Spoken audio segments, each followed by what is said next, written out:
I was probably at that point about 80 pounds heavier than I was now. And I just looked at how the pandemic was targeting things. And I'm a big picture planner type guy. And so I took a look at that and said, you know what? This thing has me. I got a target written all over me Oh man. with underlying health conditions and the weight and the diet.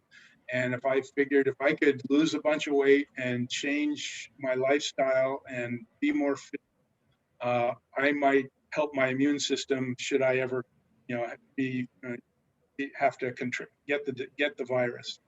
And I wanted to give myself every advantage, so I just made some big changes. Swimming was one of them, and at the time we had just moved up into a 55 and older community where my in-laws had lived. My wife's father had just died, and her mom had dementia, and so we didn't want to put her obviously in a home for the elderly because they're a memory care type place because of how rampant COVID could be in those situations.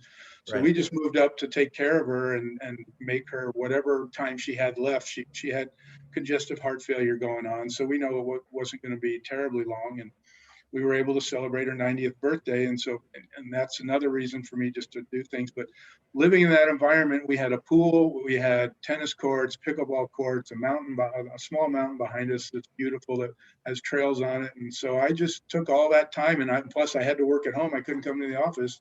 And at the time we weren't able to, they shut down our other pool. So I was in the pool every day, 7 days a week, and banging out yards. I got up to as high as 6,000 in one swim, and it was mostly just straight swimming. I wasn't doing sets or anything. I just hammer it out, and I've backed it down to where I do between 2 and 3,000, 3 to 5 days a week now, and I took up golf, and walk to golf courses, and I just go out walking the community. I get in certainly over 10, between 15 and 20,000 steps a day. And that has led to where from the peak weight I was in 2019, by the end of this month, I will probably have